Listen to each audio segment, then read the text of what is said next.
wano buli atalina magezi yatandise dde okwasamirira ne Valentine.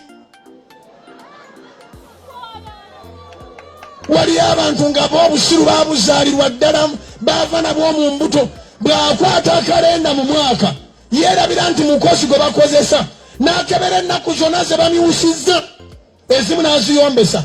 Kale bakino ekinaku kisiraani kyagenze ku Sande, kati olwobeera mumyufu ku Sande tufunemu ki? Ali ku kalenda avuma, ayagala ennaku emyufu zibeere mu nnaku za kukoleramu mirimu, yeeryako enjawulo. Wakava mu nnaku nkulu, Katonda akusaasidde ofunyeyo kasente, oli mu kweteekateeka kufuna sirimu nga 14 February. Abalala bajja kuba bamaze okusasula poloti esooka nga gw'onoonya kiduuluuka ekinaabeerayo ku lunaku lw'abaagalana. Buli musiru abeera n'olunaku lw'okwagalana lwa olu. Abasigadde ffe twagalwa ennaku 365. Yesu anjagala, Yesu anjagala, Yesu anjagala, Yesu anjagala, Yesu anjagala oba gonchawa. Olwo olunaku luzibu nnyo lwa Setaani, nja kulubawa n'ebirukwatako mu biwulire. Abalokole temutijja bintu ebyo, eyantuma ndi mu maneeti ye yaŋŋamba buulira abalokole n'abatali balokole, lekeraawo okubeera ne pate mayindi. Akagambo laba kategeeza nti laba okusukkawo obirabira kati biringa ebibi, olinga yeetooloddwa embeera embi, waliwo abakulojja ku luwonzi, Erifaazi Omutemaani, Birudaadi Omusuuki ne Anizofali bonna batabuse, naye ojja kifuluma kyakaseera buseera Katonda nga bwali omulamu. Mmwe kati ab'omulembe guno munyuma okubuulira enjiri, mwalabanga embeera ya COVID eze nga ne bw'oba oyagala kujeemera gavumenti tonna bw'ogijeemera. Museveni si yakikoze, ne Bulaaya baabagalidde. Kati bagamba nti you are going to stay indoors for 21 days. Therefore, noga nti why? Kambeereyo siina gafa. Abantu beebuuza ni Museveni yakikola atya okutugalira mu mayumba ne tubeerayo ne wabulayo n'avaanaga nti opposition yafulumye. Twalina ekyokulabirako ng'otunira Bufalansa nga bo babagambye emyezi 6, gwagambye ennaku 21. Banabi waffe bakujjukujju tebaatusiba myezi mingi mulundi gumu, nabo bakimanyanga nti bajja tusiba 6, n'atandika na 14 days. Therefore 14 days n'ogandi 14 n'otandika ozibala n'atamanyi kubala yeega okubala.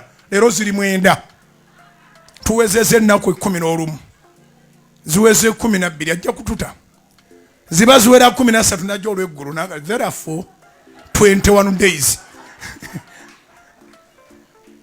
n'ogandi 20 naye nga bwenkubye 14 kanneekakabe 21 n'obala 13 14 15 20 ku 20 olw'eggulu najja n'akuwa lipooti, naye nga lipooti tojagala, oyagala kuwulira enkya mufulume.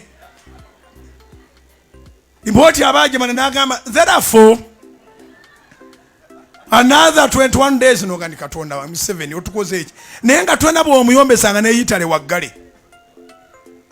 Ogenda okulaba nga omwezi mugumazeeko, ogwokubiri, ogwokusatu, ogwokuna, ogwokutaano, ogwomuka, emyezi nga gitambula ensi etunula. Naye taata ng'okitunira n'obeera mu nnyumba n'ogamba kirigwa kitya ng'osigazaamu 5 budo cash siza kubanja n'obuza mu kyalo nti 5 bayinza otuwa kyenje kubira Mukama engalesa amaanyi zikubira waggulu zinoge mu linnya lya Yesu. Bino 5 bayinza otuwa kyenji.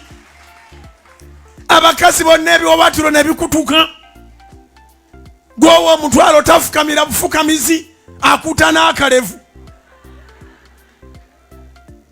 Kati mwazeemu okola engezigezi bakuwa 5 n'obuuza nisoli ziri mmeka ng'olinga atalina maaso.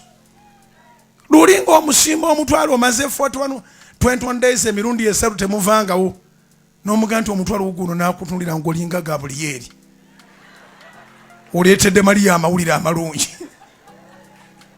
mwami gwompadde omutwalo ogugyewa gwe atakulaba nawe bali kubeera muyiiya webali bannange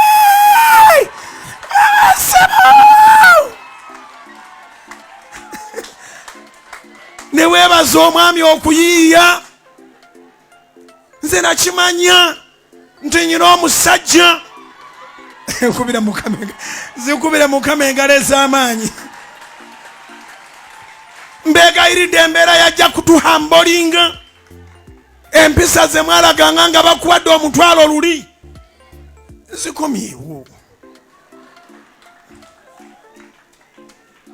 zikomyewo okomawo ng'omukazi atunudde amaaso n'aba obuuso obutono bwafuuka manene buli mukazi mu covid yafuuka omukazi ow'amaaso amanene amalungi okomawo nga yeetegereza akaveera oleeteddemu ki akwaniririza ku geeti kaveera n'akakujjako n'amala alabamu bannange ekyokulya n'agamba nenga otwagadde kati yo waguze otya mu kibuga oyiseewa kuba ne tulaba ku TV nga poliisi egoba ne badduka ne baddeeri ne badduka ne baddeeno tebakkiriza mu kibuga nze nakimanya nti oli mugezi gw'ogenda mu kibuga odda n'akantu kubira mukama engalo ez'amaanyi awo nga buli muntu akagambo kano akalaba kati akalina alaba n'amanya nti mubutuufu wabaddewo efforts so nga akaveera okatikula bulungi n'okateeka wali omukulu n'atuula n'avimba namunagamba ne omukazi nga wampisa ono kati mwazzeeyo aleeta akaveera n'obanga omuti gw'essimu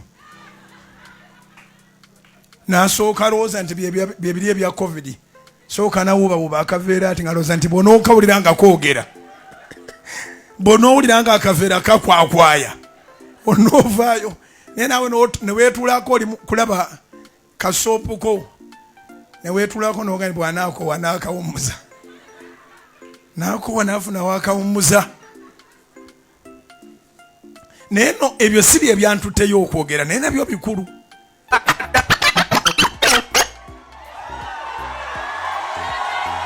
alanga nnyo embeera gy'olimu okukozesa ensobi nze we nali mu Bwakadaama okusinziira ku mbeera gye natulugunyizibwamu okuva omwaka 2015 mpaka ku mwaka 2017 neerama mu butadda mu Bwashagaala era neŋŋamba nze okudda mu Bwashagaala nfa bwentyo naddayo waka alhamdulillah nentuuka bulungi Allah nampa omukisa okugendako mu bibuga ebirala ebyenjawulo nga Dubai ne Abu Dhabi embeera gye nasangayo nabisobola kugigumiikiriza bwentyo nadde waka ku ground akasente ne kanzigwako nensigaza assets nga n'ebitaano ebigula social bundles ebiseera ebyo fo abaaliwo ku Facebook nga sibifuna nga buli gwe nasabangako ku kasente gwe nayambanga ndina tebampanga bamblockinga bublockinzi najukira ensobi yange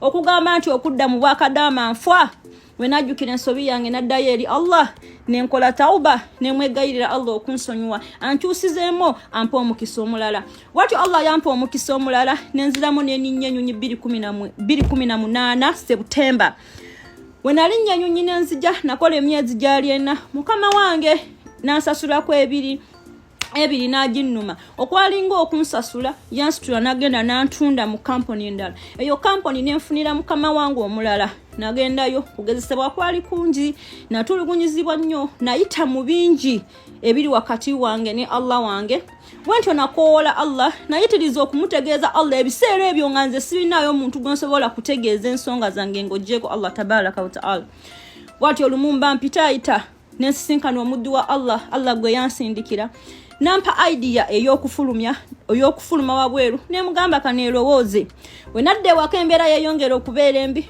watyo omukwano gwange nali ndi awo nankubira nangamba munnange tofiira mu kiyumba gezaako wentyo nentoloka 2019 gwali mwezi gw'okubiri wenatoloka Allah nakyusa obulamu bwange. Wallahi alina obuyinza Allah obukyusiza obulamu bwe Saudi nakufuula ow'enjawulo nakutuusa ku buli kye wali weetaaga oba ku buli kye wali omusaba. Naye Allah kyakwetaaza kiri ekyo gweyitiriza okusaala. Esola tekuyitako.